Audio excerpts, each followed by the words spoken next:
tanah itu adalah sumber kehidupan dan juga kesejahteraan rakyat. Reforma agraria menjadi langkah penting untuk menata kembali keadilan kepemilikan lahan. Namun tantangannya kini, apakah kebijakan-kebijakan yang pro kepada rakyat ini benar-benar bisa inklusif dan juga melibatkan masyarakat adat, petani kecil dan juga tetap berkelanjutan bagi generasi mendatang? Kami akan mengajak Anda untuk membahas terkait dengan kepemilikan tanah, kemudian bagaimana dapat memberikan andil dalam kebijakan-kebijakan yang berkeadilan terkait dengan lahan yang dimiliki oleh masyarakat. Kami akan mengajak Anda untuk berbincang bersama dengan narasumber yang hadir di Studio Pro 1 RRI Singaraja. Kami ucapkan selamat datang dan selamat pagi kepada Bapak Erik Ruwianto SHMKN selaku Kepala Seksi Penetapan Hak dan Pendaftaran Kantor Pertanahan Buleleng. Om Swastiastu, selamat pagi Pak Erik. Rizka. Terima kasih sudah hadir sebelumnya Pak Erik ya, di tengah kesibukannya luar biasa, berkesempatan dan berkenan untuk menyapa pendengar RRI. Dan Pak Erik tidak sendirian tentunya, kita juga nanti akan berbincang terkait dengan bagaimana di pertanahan begitu ya, agar tidak ada kesimpang siuran di masyarakat lagi. Kali ini kita juga bersama dengan Kepala Seksi Penataan dan juga Pemberdayaan Kantor Pertanahan Buleleng, Bapak Gede Yuda Setiawan SHMKN. Om Swastiastu Pak Yuda, selamat pagi. Swastiastu, selamat pagi.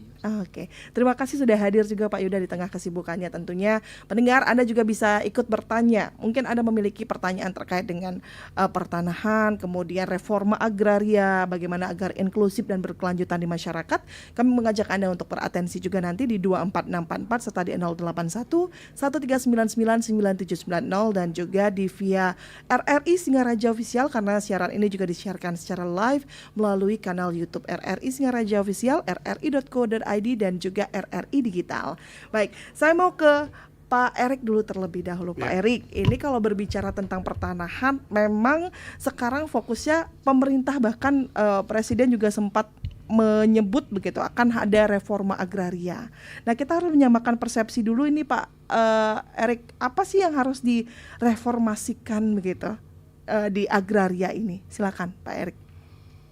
Jadi kalau perihal pertanahan memang ke depan kita terus. Pak Erik mungkin bisa lebih dekat. Okay. Jangan musuhan, nanti kangen Pak Erik sama Mike. Iya, silakan Pak Erik. Jadi memang kalau dilihat perihal pertanahan, ke depan kementerian kami terus berbenah, di mana sistem pertanahan ini semua itu dituntut untuk mereformasi demi melayani masyarakat ke arah yang lebih baik, lebih cepat tentunya gitu. Dan kalau sebenarnya sistem pendaftaran tanah sendiri itu sebagaimana diatur dalam UPA itu terbagi menjadi dua, yaitu sistem pendaftaran secara sistematik dan sistem pendaftaran secara sporadik. Jadi apa itu yang dimaksud dengan pendaftaran tanah secara sistematik adalah suatu pendaftaran tanah yang dilakukan secara serentak di satu wilayah atau desa, kelurahan atas prakarsa pemerintah. Dalam hal ini kita mengenal misalnya contoh program pemerintah seperti pendaftaran tanah sistematik lengkap yaitu PTSL, kemudian yang kedua pendaftaran tanah dapat dilakukan secara sporadik. Apa itu sporadik? Pendaftaran tanah yang dilakukan secara individu oleh pemegang hak itu sendiri. Gitu. Jadi dikenal luas juga oleh masyarakat, itu dapat dilakukan pendaftaran secara konversi. Nanti hal-hal yang berkaitan dengan reforma agraria mungkin dapat dijelaskan oleh rekan kami Pak Yuda, di mana beliau yang membidangi hal-hal tersebut. Gitu. Baik. Gitu Mbak Rizka. Terima kasih ya Pak Erik ya atas narasi pembuka lah untuk pendengar agar tidak kaget kita akan berbicara tentang apa. Saya mau ke Pak Yuda. Pak Yuda, seperti yang tadi Pak Erik katakan nih, saya mau tahu lebih dalam dulu, masyarakat harus paham dulu tentang adanya reforma agraria sebelum nanti misalnya dapat menyampaikan apa yang mereka alami begitu terkait dengan pertanahan ini. Silakan Pak Yuda. Baik, terima kasih Mbak Rizka. Terkait reforma agraria itu kan sesuai dengan Perpres 62 2023. Reforma agraria itu kan penataan kembali penguasaan, pemilikan, pemanfaatan, penggunaan tanah. Yang di sana mencakup penataan akses dan penataan aset. Dan itu sebesar-besarnya untuk kemakmuran rakyat.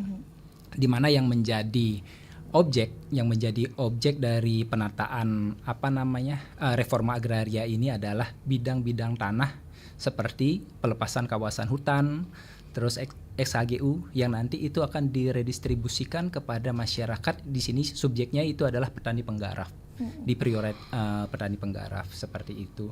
Di mana tujuan dari reforma agraria ini adalah untuk tidak ada lagi ketimpangan penguasaan pemilikan tanah. Terus untuk ketahanan pangan juga, karena di sana penerima manfaat dari reforma agraria itu kan sebagian besar sih petani penggarap. Mungkin itu sekilas dari apa itu reforma agraria. Iya, baik, sebelum saya ke Pak Erik, kalau saya mau lanjut lagi terkait dengan reforma agraria di Kabupaten Buleleng, apakah memang sudah mulai dilaksanakan atau masih dalam tahapan apa ini, Pak Yuda? Sudah ada, bahkan itu sudah berjalan beberapa tahun yang lalu. Dan sekarang pada saat ini kita ada reforma agraria di Desa Sumber Kelampok.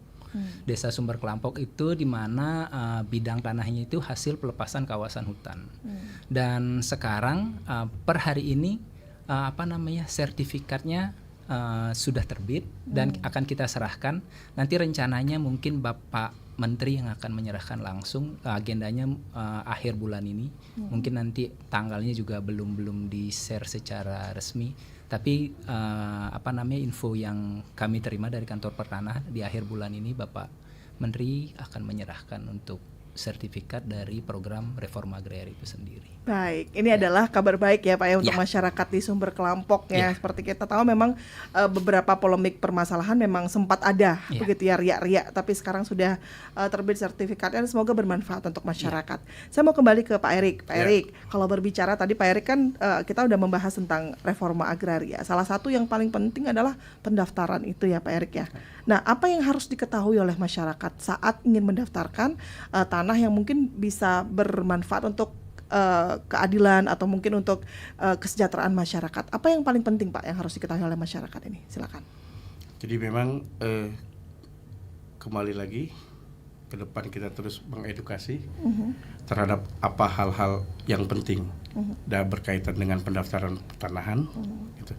Yang mana di sisi itu masyarakat tidak lagi confused terhadap apa kelengkapannya, apa persyaratannya. Jadi kalau di kantor sendiri itu kami sudah bentuk yang namanya jika masyarakat itu memang nanti ada kebingungan hal-hal apa yang harus dipersiapkan, hal-hal apa harus yang dicari kelengkapannya. Jadi di kantor pertanahan sendiri itu sudah ada namanya loket informasi. Jika masyarakat itu ada suatu kebingungan atau kekonfusan dalam ingin mendaftarkan tanahnya. Kemudian dibentuk juga di kantor pertanahan Buleleng ini ada namanya manajer loket, gitu, di mana pada saat loket informasi ini masih melayani atau memberikan informasi yang terlalu lama atau banyak, jadi itu bisa kita arahkan ke manajer loket arahnya, gitu. Dan tidak cukup sampai di situ. Pada saat manajer loket pun ada kesibukan yang melayani masyarakat dengan mengedukasi yang membutuhkan waktu yang cukup lama. Di kantor pertanahan Kabupaten Buleleng ini ada juga namanya manajer kantor. Jadi dengan kita bentuk sedemikian rupa di kantor pertanahan Buleleng ini, kita harapkan apa yang menjadi edukasi kepada masyarakat itu sampai benar-benar gitu. Jadi jangan pula masyarakat misalnya ya nanya ke salah satu atau ke seseorang yang akhirnya membuat lebih bingung masyarakat itu sendiri. Jadi saran kami mungkin melalui program ini kita juga bisa sedikit mengedukasi masyarakat, yang mana masyarakat kita harapkan bisa datang dan berpartisipasi langsung ke kantor pertanahan supaya tidak ada kebingungan dan kekonfusan itu sendiri kepada masyarakat, gitu Mbak Rizka. Tapi kenyataannya di lapangan kan masih ada memang masyarakat yang confused ya Pak Erik ya. Betul. Baik. Nah dengan kondisi seperti itu, misalnya program-program jemput bola ada tidak Pak dari kantor pertanahan sendiri untuk bisa mengedukasi, mensosialisasikan terkait dengan hal ini? Jadi ada di kami ada program namanya Belayak, yang mana mobil Larasita itu kita manfaatkan ke desa-desa. Nanti dengan program layak ini kita mengedukasikan informasi-informasi apa gitu, yang mana pada saat di desa tertentu ada pertanyaan atau ada kekonfusan dari masyarakat sendiri gitu, itu bisa kita jelaskan dengan program layak itu.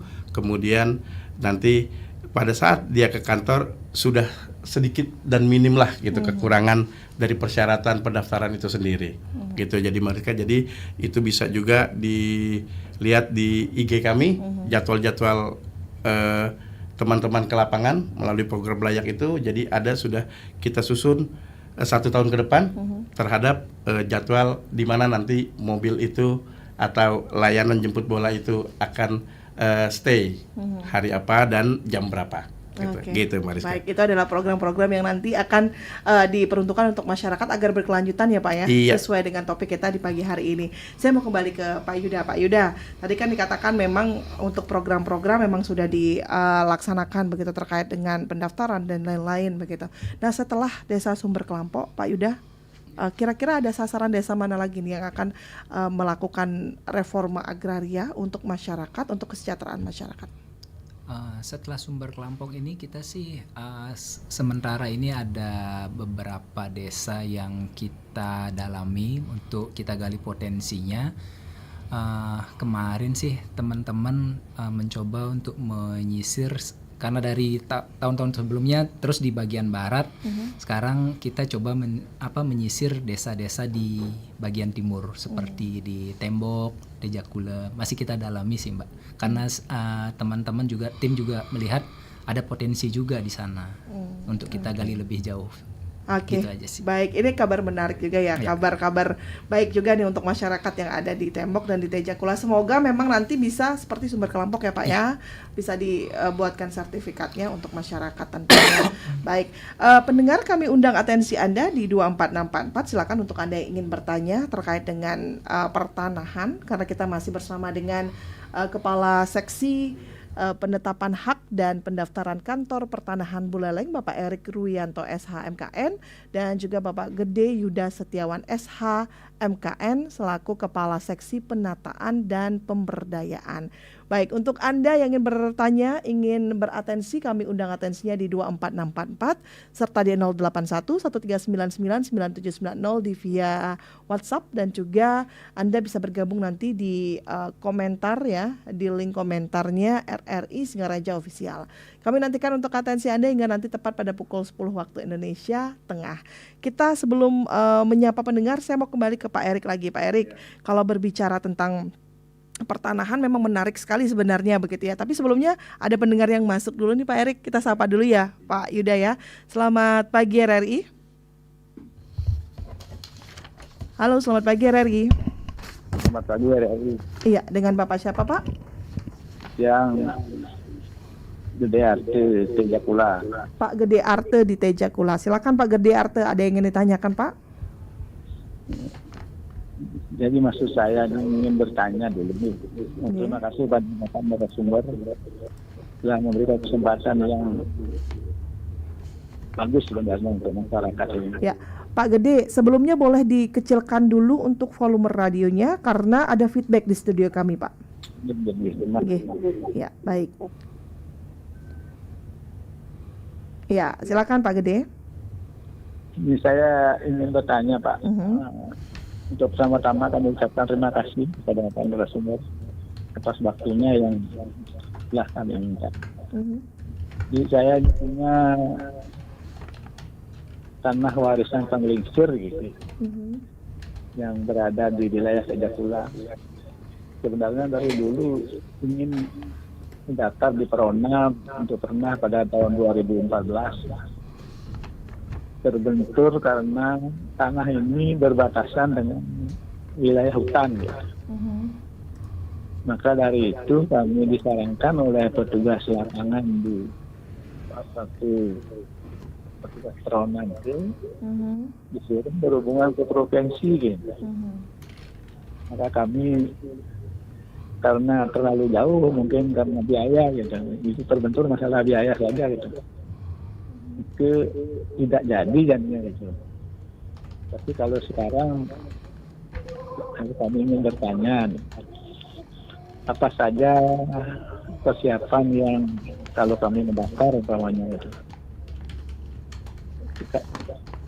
Karena ini belum ada apa-apanya, hanya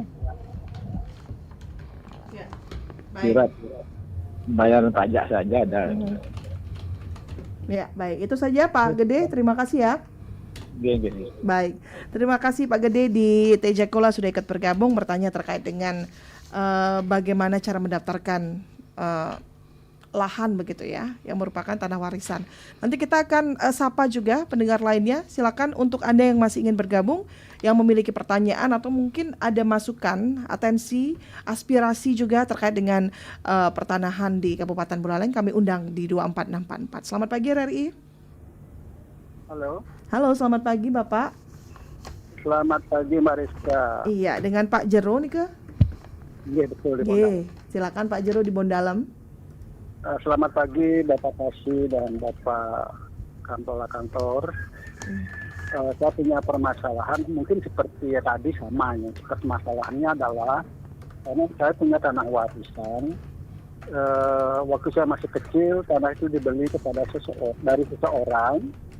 Lalu kemudian untuk mengantarkan menjadikan dia itu supaya mempunyai sertifikat, ini sekarang yang belum mau didaftarkan karena nggak ngerti dulu.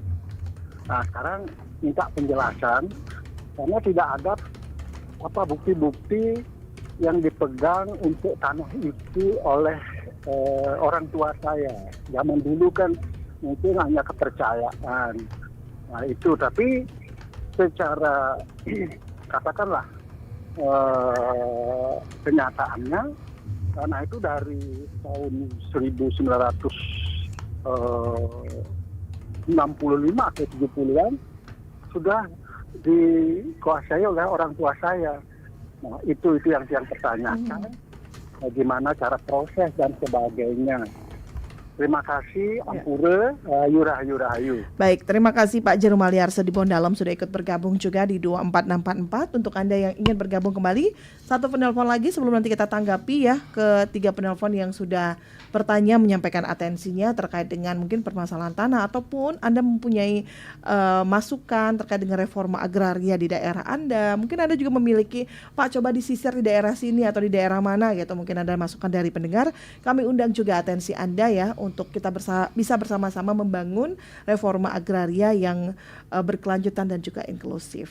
Terima kasih untuk kedua penelpon kita. Sebelum kita sapa kembali, kita tanggapi dulu ya Pak ya. Dua orang penelpon, ini pertanyaannya hampir sama sebenarnya, hanya latar belakang ceritanya yang agak berbeda begitu dari Pak Gede Arte dan juga Pak Jero Maliarse. Mungkin saya berikan ke Pak Erik terlebih dahulu untuk bisa menjawab pertanyaan dari kedua penanya kita, nanti akan ditambahkan oleh Pak Yuda. Silakan Pak Erik. Ya, terima kasih Mbak Rizka. Jadi Om Swastiastu, Pak Gede Arte dari Tejakula, gitu. Yang mana Bapak punya tanah warisan terbentur dengan adanya berbatasan dengan wilayah kehutanan, kemudian apa saja yang dipersiapkan. Kemudian saya coba menjawab Pak Gede Arte, gitu. Jadi memang kalau berbatasan dengan wilayah kehutanan, biasanya kita pun harus melibatkan stakeholder terkait, yang mana pada saat dilakukan suatu kegiatan pengukurannya, tanah yang diklaim sebagai milik Pak Gede Arte ini tidak masuk ke wilayah kehutanan tersebut. Gitu. Memang Pak, hakikatnya penyanding itu kan perlu, di mana pada saat batas-batas itu ditunjukkan oleh Pak Arte tidak diklaim oleh sebelah-sebelahnya. Gitu. Memang mungkin karena menurut saya kalau itu didaftarkan melalui tadi seperti di awal saya buka, berarti dulu Pak Arte ini mencoba mendaftarkan melalui kegiatan yang sistematis, gitu, di mana waktu itu mau didaftarkan sama Pak Arte melalui program PTSL. Gitu. Sebenarnya kalau biaya sendiri di program PTSL ini tidak ada, Pak, tidak dikenakan. Gitu. Mungkin memang keterbatasan Pak Arte ini karena harus menghubungi pihak-pihak penyanding terkait, di mana itu adalah instansi daripada kehutanan. Yeah. Gitu. Kemudian kalau persyaratan itu sendiri sama, jadi Kalau persyaratan itu sendiri mungkin saya sebutkan Pak Arte, di mana dalam persyaratan pendaftarannya itu ya mencakup formulir permohonan yang diisi dan bermaterai, kemudian surat kuasa apabila dikuasakan, kemudian fotokopi identitas pemohon, KTP KK, bukti pemilikan tanah, fotokopi SPPT, kemudian ada identitas diri, luas letak dan penggunaan tanah yang dimohon, pernyataan tidak sengketa, dan pernyataan tanah dikuasai secara fisik. Gitu. Yang mana sebenarnya Mbak Rizka, kalau dalam program PTSL ini kita punya kepanjangan tangan, di mana di situ perbekal ikut andil, kemudian klien pun kepanjangan tangan kami, di mana kita berharap apa-apa yang menjadi kesulitan masyarakat bisa diedukasikan juga lewat perangkat-perangkat di desa setempat, Mbak Rizka, gitu. Jadi sebenarnya dari tahun 2017 semenjak lahirnya PTSL ini, mereka pun cukup handal untuk mencari kelengkapan terhadap pendaftaran tanahnya tersebut, Mbak Rizka, gitu. Jadi mungkin itu sedikit penjelasan dari kami, Pak Arte. Mudah-mudahan bisa mengakomodir apa yang menjadi unek-unek Pak Arte selama ini, gitu. Jadi memang menurut saya kalau Pak Arte ini hanya karena jarak yang beliau harus disarankan ke provinsi, Mbak Rizka, gitu. Kalau persyaratannya dari tahun ke tahun masih sama. Gitu. Siap. Tidak ada yang berubah begitu ya. Siap, Pak Arte. Kemudian bisa langsung ditanggapi Pak Jero Maliarse tadi, Pak, dari Bondalem. Oke, swastiastu, Pak Jero dari Bondalem. Itu di mana saya tangkap tadi Pak Jero juga sama, punya tanah warisan, beli dari seseorang, kemudian tidak punya bukti-bukti dari almarhum yang pada saat itu mungkin di tahun 65 dan 70 ya minim sekali bukti-bukti, semua mungkin berjalan berdasarkan kepercayaan saja, gitu. Jadi izin Pak Jero, saya coba menjawab, di mana memang apabila seseorang gitu tidak memiliki bukti-bukti atau minim terhadap bukti-bukti, tapi tanah tersebut dikuasai secara terus-menerus, bisa didaftarkan melalui sporadik seperti yang saya bilang tadi, Mbak Rizka. Apa itu? Jadi ada suatu keterangan sporadik yang dikuatkan oleh kepala desa bahwa Pak Jero menempati tempat tersebut memang dari tahun sekian sampai dengan tahun sekian. Kemudian ya seperti tadi di persyaratannya tidak ada sengketa dari siapapun atau klaim dan keberatan dari siapapun. Boleh Pak Jero mendaftarkan melalui nanti ada surat keterangan sporadik dari kepala desa yang menyatakan Pak Jero itu menguasai penuh terhadap objek yang akan didaftarkannya. Gitu. Jadi izin Pak Jero bukan berarti tidak punya alat bukti tidak bisa didaftarkan, tapi pasti ada saksi yang mengetahui turun temurun Pak Jero menempati dan menguasai tanah tersebut. Sepanjang itu clear and clean, monggo Pak Jero dicoba didaftarkan. Gitu Mbak Rizka, menurut saya khusus untuk Pak Jero, gitu. Jadi bukan berarti Pak Jero minim dengan bukti-bukti tidak bisa didaftarkan tanahnya, gitu. Jadi ada namanya penegasan hak di situ, di mana ada keterangan sporadis yang saya sebutkan tadi itu dikuatkan oleh kepala desa bahwa memang Pak Jero turun menurun menguasai objek tanahnya tersebut. Gitu Mbak Rizka, menurut saya. Terima kasih Pak Erik penjelasannya, semoga menjawab dari Pak Jero Maliarse dan juga Pak Gede. Pak Yuda, silakan bisa menambahkan mungkin Pak agar tidak ada kesimpang siuran di masyarakat terkait dengan penataannya, begitu. Silakan Bapak. Baik, mungkin sedikit menambahkan saja terhadap pertanyaan Pak Gede Arte dengan Pak Jero. Ini kan kebetulan juga Pak Gede Arte dengan Pak Jero ini satu kecamatan ya, Desa Tejekula. Bondalem kan kecamatannya Tejekula. Jadi kalau di data kami sih kebetulan di Tejekula itu juga tahun ini ada itu program PTSL, pendaftaran tanah sistematis lengkap. Mungkin Pak Gede Arte sama Pak Jero kalau memang belum bersertifikat coba dihubungi pihak desanya atau kliennya apakah masih ada slot untuk kegiatan PTSL tersebut. Terus terkait dengan tanahnya Pak Gede Arte yang berbatasan dengan hutan, memang benar, memang harus bersurat ke kehutanan dan menghadirkan kehutanan pada saat pengukuran. Namun sekarang ini kalau memang bidang tanah itu berbatasan dengan kehutanan, nanti pihak BPN yang akan bersurat ke kehutanan untuk kesediaan dari pihak kehutanan untuk ikut hadir dalam proses pengukuran. Jadi untuk menentukan batas kehutanan itu sebelah mana, benar nggak berbatasan langsung dengan tanahnya Pak Gede Arte. Jadi di situ biar tidak terjadi tumpang tindih antara kawasan hutan dengan bidang tanah miliknya Pak Gede Arte. Dan walaupun tidak memiliki syarat cuma punya SPPT aja seperti yang Pak Gede Arte tadi bilang cuma punya SPPT, dan Pak Joro juga bilang tidak memiliki bukti apa. Seperti yang sudah dijelaskan Pak Erik tadi, itu dah surat pernyataan penguasaan fisik namanya, atau lebih dikenal dengan sporadik. Roh dari pendaftaran tanah itu sebenarnya itu surat pernyataan penguasaan fisik itu. Kalau itu sudah ada dan itu memang dibenarkan oleh saksi dan dari pihak desa, maka itulah inti dari pendaftaran tanah tersebut. Mungkin ada syarat-syarat lain seperti silsilah pernyataan waris, itu kan syarat pendukung dari proses pendaftaran tanah itu sendiri. Mungkin itu saja dari saya. Terima kasih. Terima kasih Pak Yuda atas penjelasannya, dan kita terima satu penelpon lagi. Kita akan dengarkan dulu apa yang memang menjadi aspirasi ataupun atensi dari pendengar kita satu ini. Selamat pagi RRI. Om Swastiastu. Om Swastiastu dengan Selamat Pak. Pagi, semoga RRI tetap jaya di udara. Iya, baik. Terima kasih dengan Pak Anggas. Narasumbernya dari Pertanahan ya? Ya betul Pak Anggas. Silakan Pak Anggas.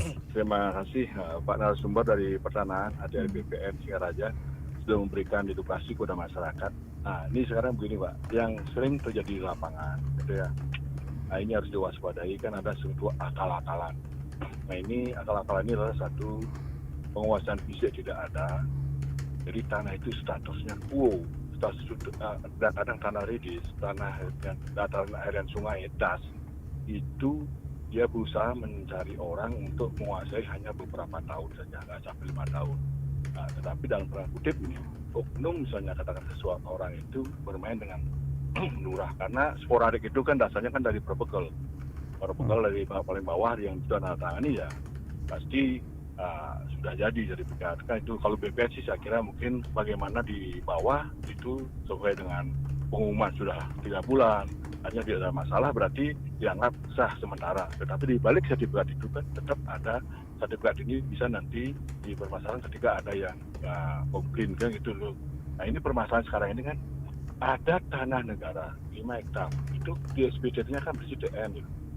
Nah, tetapi saya punya warga 5 hektar tanah itu kan dia menempati sejak 55 tahun. Nah, tetapi SPT-nya bukan atas nama dia. Nah, kita di dalam sisi hukum kan sudah tahu bahwa SPT itu bukan hak milik kan begitu. Nah, permasalahan sekarang ini menjadi sengketa. Bahwasanya seorang-orang yang punya SPT ini adalah punya tanah, tetapi dia tidak punya bukti dipil persil apapun tidak punya.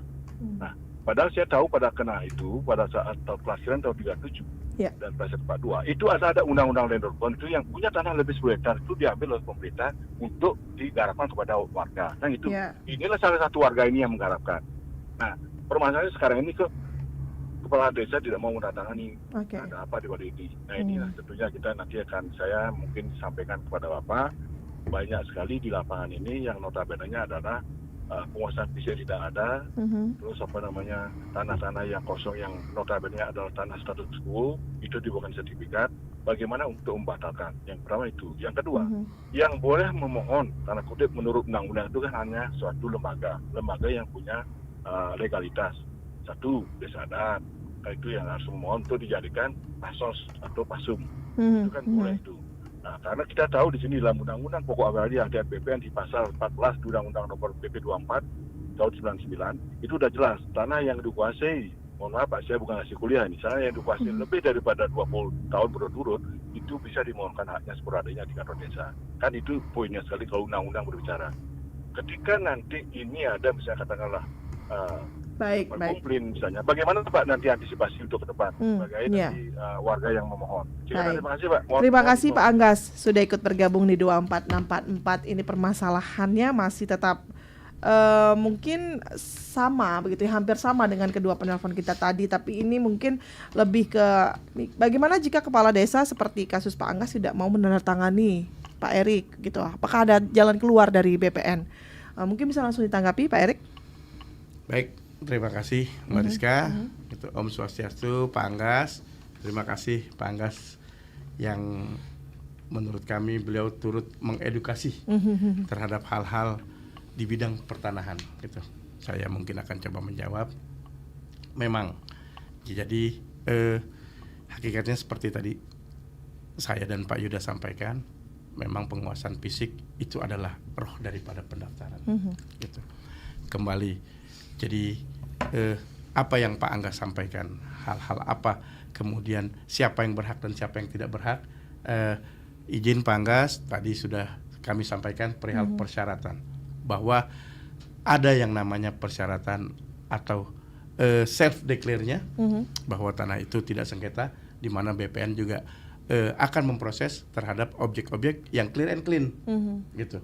Jadi misalnya seseorang yang mempunyai objek tanah, si empunya sendiri yang tahu mana batasnya, kemudian sampai di mana dan seperti apa wilayahnya atau objek yang dimilikinya. Si empunya sendirilah yang mengetahui. Kalau ada terhadap hal-hal misalnya, ya kayak ada oknum dan lain-lain, ya ayo misalnya Pak Anggas dalam hal ini taruhlah yang peduli terhadap masyarakat, mungkin dalam sistem pertanahan ini sendiri kita juga ada yang mengenal namanya pada saat itu terproses ada jangka waktu pengumuman, kemudian terhadap pemberkasan ini disidangkan.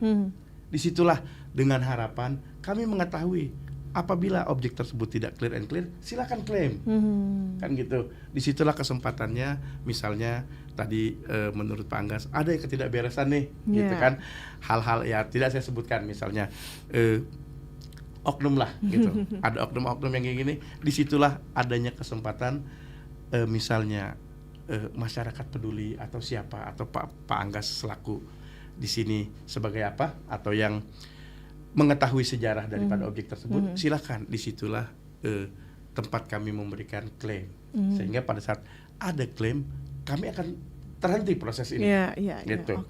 Jadi prosesnya terhenti sehingga kami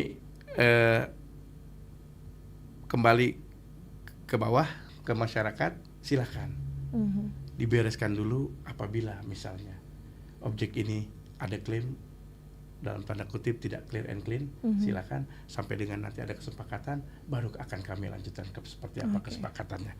Gitu Mbak Rizka dari saya. Mungkin nanti perihal reforma dan tanah negaranya ya Pak Yuda bisa menambahkan sedikit gitu hal-hal yang mungkin dari saya itu Pak Anggas, mudah-mudahan bisa mewadahi apa yang menjadi unek-unek Pak Anggas. Terima kasih Pak Erik atas tanggapannya. Kita akan ke Pak Yuda kembali tadi karena disinggung terkait dengan tanah negara. Kalau sudah memiliki lebih dari 10 hektar akan diambil negara. Ini bagaimana Pak Yuda dari BPN sendiri akan memberikan pencerahan begitu ya untuk masyarakat yang juga mengalami hal yang sama seperti Pak Anggas. Silakan Pak Yuda.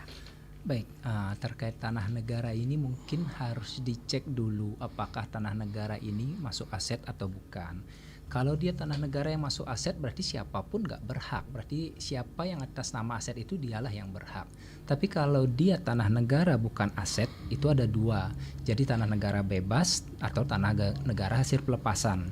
Nah, tanah negara bebas yang bukan aset ini harus ditelusuri lagi. Siapa yang menguasai, siapa yang menempati. Nah, terhadap yang berhak memohon terhadap tanah negara bebas ini yang bukan aset adalah mereka-mereka yang dengan itikat baik menguasai tanah tersebut seperti yang tadi dibilang udah lebih dari 20 tahun. Dan itu juga dengan catatan clean and clear seperti apa yang Pak Erik tadi bilang, tidak ada permasalahan di sana. Kalau masih ada yang saling klaim terhadap tanah negara tersebut ya harus ditempuh jalur hukum dulu. Kalau memang harus menempuh jalur hukum, tapi kalau bisa diselesaikan dengan mediasi atau win-win solution itu lebih bagus lagi. Itu sih tambahan dari saya. Baik, terima kasih ya Pak Yuda. Ya memang tadi Pak Anggas juga mengatakan memang prosesnya itu harus dijalankan begitu. Tadi ada beberapa hal yang memang harus dipastikan dulu apakah ada klaim atau tidak, ada sengketa atau tidak begitu ya. Silakan untuk Anda yang ingin bergabung kembali, kami masih buka di 24644 dan juga di via WhatsApp 081 1399 9790. Kita masih bersama dengan Bapak Erik Ruyanto SH MKM selaku Kepala Seksi Penetapan Hak dan juga Pendaftaran Kantor Pertanahan Buleleng, dan juga Bapak Gede Yuda Setiawan SHMKN dari Kepala Seksi Penataan dan Pemberdayaan. Kita akan rehat sejenak dulu sebelum nanti kita akan buka di 24644 lagi. Kita akan kembali setelah yang satu ini. Tetaplah bersama kami pendengar.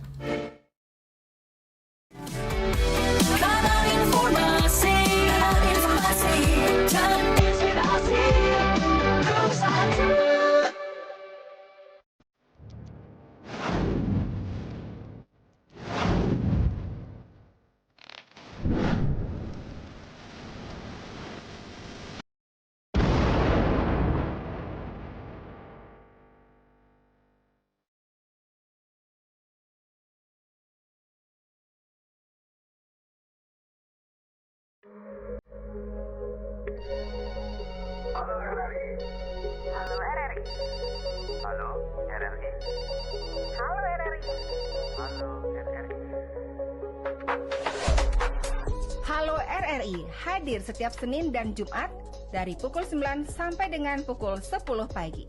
Anda bisa sampaikan semua keluhan, masalah, atau informasi melalui line telepon 0362 24644 atau WhatsApp 0811 399 9790 dan media sosial RRI Singaraja. Suarakan masalah Anda dan temukan solusinya bersama Halo RRI.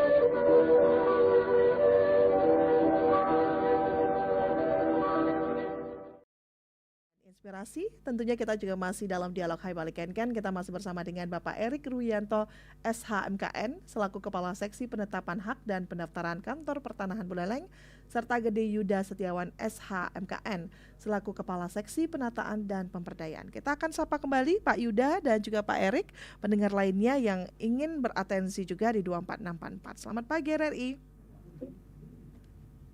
Halo, selamat pagi RRI. Om Swastiastu. Om Swastiastu, selamat pagi Bapak. Aduh, ini orang muda-muda betul di BPN. Pak Yuda DPR ini. Iya, silakan. Saya Gus. ini, ya Putu Mahardipa ini pensiunan BPN Buleleng ya. Ya, silakan Pak Putu Mahardika. Ya, luar biasa ini. Bagian dua seksi ini menyampaikan pemaparan yang baik pada masyarakat. Iya, saya menyampaikan di sini kepada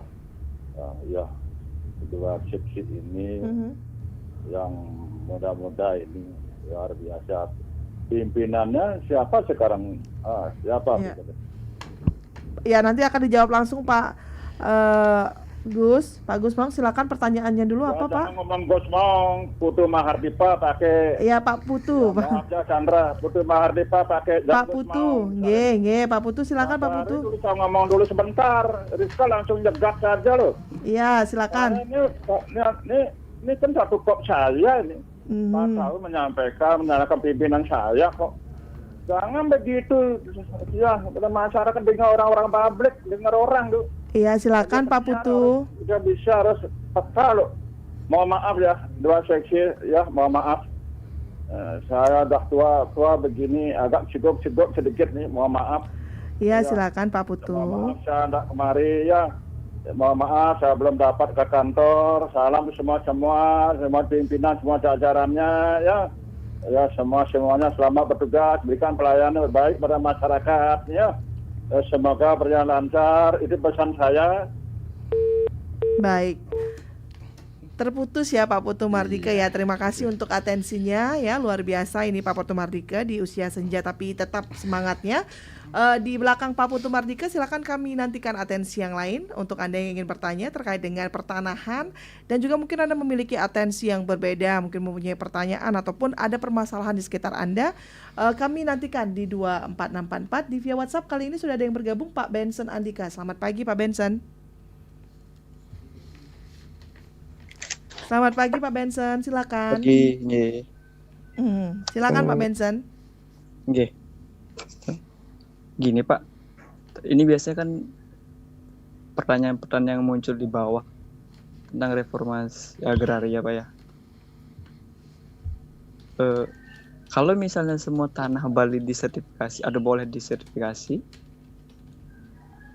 bagaimana hubungannya dengan alih fungsi Pak ya? Maksudnya kalau hutan dijadikan hak milik, tanah milik maksudnya, kemudian nanti ke depannya sang pemilik perlu atau di investor misalnya dia jual jadi milik investor Pak ya. Itu kan jadinya mengurangi tanah-tanah yang dulu dikuasai oleh negara atau hutan Pak ya. Lama-lama itu jadi modus untuk menguasai tanah lebih banyak lagi oleh mereka yang mungkin punya modal. Hubungannya, bagaimana menghubungkan bahwa sertifikasi itu tidak merupakan upaya untuk mempersempit luasan hutan yang ada di Bali. Mengingat Bali kan kawasannya lumayan kecil dibandingkan dengan pulau-pulau yang lain lah. Itu biasanya pertanyaan-pertanyaan muncul di bawah. Kalau bahasa lain kayak sertifikasi ini tanahnya, apalagi land lah itu maksudnya. Ciplar ini gitu. Kayak gitu biasanya di bawah Pak. Nggih. Pak Benson, terima kasih, itu saja Pak Benson. Baik. Terima kasih. Singkat saja. Ya, Pak Benson Andika yang sudah bertanya juga, nanti kita akan tanggapi untuk Anda yang lain. Satu penelpon lagi sebelum kita tanggapi untuk Anda yang mempunyai pertanyaan juga terkait kepemilikan tanah, pendaftaran hak dan juga penataan serta pemberdayaan. Silakan kami undang kembali di 24644 serta di 081 139999790. Baik, kita akan berikan tanggapan dulu. Tadi ada Pak Putu Mahardika yang juga ikut bergabung dan juga Pak Benson Andika. Dari Pak Erik dulu nih Pak Erik, silakan bisa memberikan atensinya terlebih dahulu. Ya, terima kasih Mbak Rizka.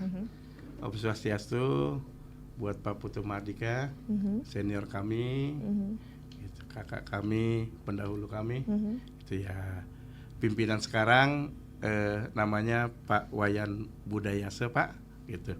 Beliau kepala kantor kami, kepala kantor pertanahan Kabupaten Buleleng, gitu.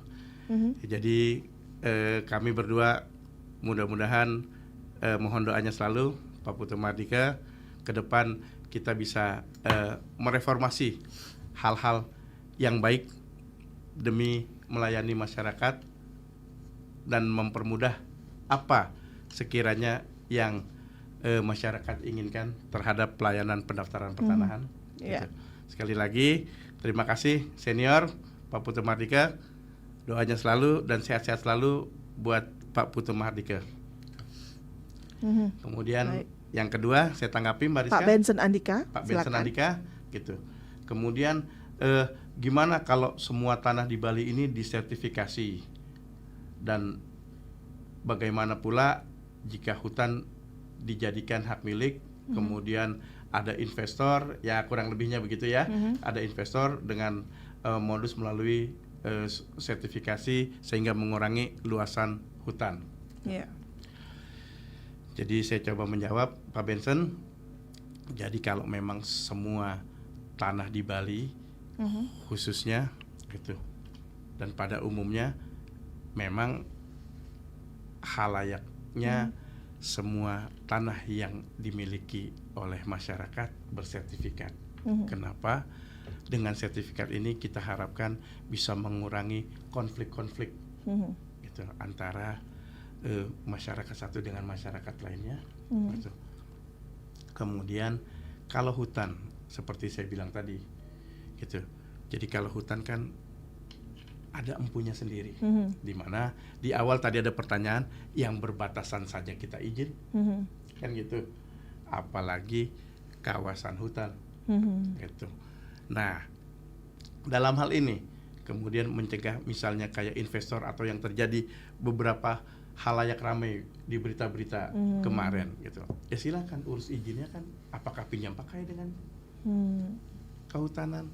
Apakah izin menggunakan dan lain-lainnya, gitu. Jadi kalau wilayah kehutanan mungkin ya kami tidak di ranah itu, Mbak Rizka. Dalam artian ya seperti tadi, orang berbatasan dengan kehutanan saja pendaftarannya kita minta izin kok bersurat ke kehutanan untuk menghadiri apakah permohonannya ini masuk wilayah kehutanan, gitu. Kalau saya rasa terhadap kehutanan pun dijadikan tanah kehutanan dijadikan atau dimohonkan sebagai permohonan subjek hak milik, saya rasa tidak, Mbak Rizka. Di mana seperti yang di awal tadi, yang berbatasan saja kita pasti bersurat, gitu. Untuk menjaga ya ketimpangan antara Kementerian ATR dengan Kementerian Kehutanan itu sendiri, gitu. Mungkin dari saya itu, nanti kurang lebihnya akan ditambahkan oleh Pak Yuda, Mbak Rizka. Baik. Gitu. Terima kasih ya Pak Erik sudah memberikan tanggapan. Langsung ke Pak Yuda. Pak Yuda, bagaimana? Seperti yang disampaikan Pak Benson tadi, silakan. Baik, yang pertama terkait alih fungsi dulu. Di sini BPN ikut peran juga untuk menahan laju dari alih fungsi lahan itu sendiri. Jadi BPN itu dalam segala proses pensertifikatan, jadi dia ikut atau tunduk dengan ketentuan tata ruang RT RW maupun RDTR. Seperti contohnya di kawasan pertanian, di BPN tidak mungkin akan menerbitkan HGB di situ. Jadi di kawasan pertanian kalau tidak mungkin diterbitkan HGB kan berarti tidak boleh membangun di situ. Jadi kan tidak boleh ada alih fungsi di situ. Itu peran serta BPN, apalagi di kawasan hutan. Jadi seperti yang tadi dijelaskan Pak Erik itu, luasan kawasan hutan sampai sekarang tidak berkurang karena memang kawasan hutan tidak boleh disertifikat. Iya, tidak boleh disertifikatkan menjadi hak milik oleh siapapun, itu nggak boleh. Jadi kawasan hutan itu memang berdiri sendiri di luar dari bidang tanah yang boleh disertifikatkan. Jadi ini pensertifikatan ini jadi memang di luar kawasan hutan, tidak termasuk kawasan hutan. Itu sih dari saya. Oke, sudah dapat dipastikan ya Pak ya. Berarti memang tidak ada upaya-upaya seperti yang tadi Pak Benson Andika katakan. Apakah ini menjadi upaya-upaya untuk mempersempit wilayah hutan dan kepemilikannya berubah menjadi pemiliknya investor gitu. Itu kekhawatiran dari masyarakat ya. Dan untuk Anda yang lain juga silakan untuk yang ingin bertanya. Mungkin waktu kita juga ternyata sudah mendekati pukul 10 waktu Indonesia Tengah. Namun sebelum kita tutup, satu pertanyaan terakhir Pak dari saya ini yang menjadi kekhawatiran masyarakat juga ini terkait dengan mafia tanah. Nah, bagaimana komitmen dari BPN sendiri, begitu dari Kementerian ATR BPN sendiri untuk bisa mengantisipasi adanya mafia-mafia tanah yang dalam tanda kutip akhirnya menyebabkan masyarakatnya tidak mendapatkan keadilan yang mereka inginkan, hak yang mereka inginkan. Dari Pak Erik dulu, nanti akan dilanjutkan juga oleh Pak Yuda. Silakan Pak Erik. Baik, Mbak Rizka. Jadi kalau perihal mafia tanah itu termasuk salah satu program prioritas dari menteri kita, gitu. Di mana mafia tanah ya harus diberantas. Kemudian terhadap mafia tanah ini tersendiri, kami juga mungkin tidak bisa bekerja sendiri, Mbak Rizka, tanpa adanya bantuan dari masyarakat, gitu. Yang mana BPN ini bersifat pasif, gitu. Seperti yang kita ketahui, ya proses kita adalah pengadministrasian terhadap hubungan subjek dan objek tanahnya. Nah, untuk mafia tanah sendiri, ya seperti saya bilang tadi, kita butuh peran aktif dari masyarakat. Dan sekali lagi, mungkin kita juga berterima kasih ya Pak Yuda ya terhadap adanya program ini, gitu, dari RRI, yang mana kita bisa sedikit mengedukasi dalam hal ya kayak tadi, gitu. Kemudian ada hal-hal yang nggak beres, ada hal-hal ada oknum, ya nggak, kita mempersilahkan adanya satu keberatan, entah itu bentuk surat, entah itu pada saat penyanggahan di pengumuman dan lain-lain, pada saat proses pendaftarannya itu sudah berjalan, Mbak Rizka, gitu. Jadi sekali lagi terhadap mafia tanah ini kita juga fokus memberantas mafia tanah, di mana salah satu program dari kementerian kami, gitu. Dan kita membutuhkan partisipasi aktif dari masyarakat itu sendiri maupun ya melalui program-program ini Mbak Rizka, sehingga masyarakat itu bisa paradigmanya yang dulu BPN itu kesannya seram, mahal gitu. Ya, kita sudah merubah paradigma itu dengan tadi yang saya bilang ada namanya loket informasi, layanan pengaduan gitu. Kemudian ada manajer loket dan ada manajer kantor Mbak Rizka gitu. Mungkin sekali lagi terima kasih pada RRI dengan program ini pun kita bisa mengedukasi minimal apa yang menjadi keraguan-raguan di masyarakat, bisa menghilangkan hal-hal tersebut dengan iya gitu. Mungkin dari saya demikian Mbak Rizka. Terima kasih Pak Erik ya. Pak Yuda, silakan Pak Yuda. Baik, mungkin tambahan sedikit di kantor pertanahan, di seluruh kantor pertanahan bahkan untuk memerangi mafia tanah itu kita ada namanya kan layanan prioritas. Jadi layanan prioritas itu terutama untuk pemohon langsung. Jadi kita nggak henti-hentinya menghimbau terhadap masyarakat lebih baik mengurus mengurus tanahnya atau pensertifikatan ataupun yang terkait dengan pertanahan secara langsung. Jangan menggunakan perantara, dalam istilahnya calo. Jadi kan pasti akan lebih mahal biayanya karena kan ada calo di situ. Jadi kalau sumpama masyarakat mengurus langsung, di sana ada loket prioritas, jadi udah langsung kelihatan di situ mengenai biaya, jangka waktu penyelesaiannya, dan jadi masyarakat juga akan lebih paham. Oh ternyata begini loh mengurus sertifikat. Jadi tidak semahal ataupun selama yang dibayangkan. Jadi udah ada SOP-nya di situ. Makanya kami sarankan sih masyarakat mulai sekarang kalau memang berkaitan dengan pertanahan lebih baik ayo dong urus sertifikatnya secara langsung ke kantor pertanahan. Itu aja. Tanpa melalui oknum begitu ya. Baik, gitu. Terima kasih Pak Yuda, Pak Erik. Tidak terasa juga waktu kita sudah mendekati pukul 10, tapi sebelum kita pamit kembali lagi satu closing statement Pak. Apa yang ingin disampaikan kepada masyarakat Kabupaten Buleleng terkait dengan pertanahan? Silakan dari Pak Erik dulu sebagai closing statement. Silakan Pak. Jadi terima kasih Mbak Rizka. Jadi untuk masyarakat luas ya dengan mensertifikatkan tanah hak miliknya, memberikan suatu kepastian hukum, di mana mungkin closing statement saya adalah ya Bali tertib, aman tanpa merubah budaya yang ada. Oke, baik. Terima kasih Pak Erik closing statementnya. Pak Yuda, silakan bisa memberikan closing statement kepada masyarakat di Kabupaten Buleleng. Ayo urus pensertifikatan secara mandiri tanpa calo. Luar biasa. Terima kasih. Mau dilanjutkan lagi Pak Yuda? Cukup segitu aja. Luar biasa, terima kasih Pak Yuda, Pak Erik, luar biasa ya, kita jadi teredukasi terkait dengan permasalahan pertanahan, terutama untuk pendaftaran dan juga mungkin sengketa dan lain-lain tadi sudah jelaskan. Mungkin nanti lain kali kita akan undang lagi ya Pak ya, dengan topik yang berbeda. Semoga berkenan, jadi saya todong langsung di depan masyarakat nih. Jadi kalau tidak berkenan nanti masyarakatnya. Terima kasih sebelumnya Pak Erik, sekali lagi Pak Yuda. Pendengar yang sudah ikut beratensi juga terima kasih kami ucapkan untuk atensi Anda. Selepas ini jangan kemana-mana, kami akan menghadirkan rangkaian acara menarik yang sayang untuk Anda lewatkan. Tetaplah bersama kami di Pro 1 RRI Singaraja, kanal informasi dan inspirasi. Saya Rizka Desiandra pamit, selamat pagi dan tetap di RRI Singaraja.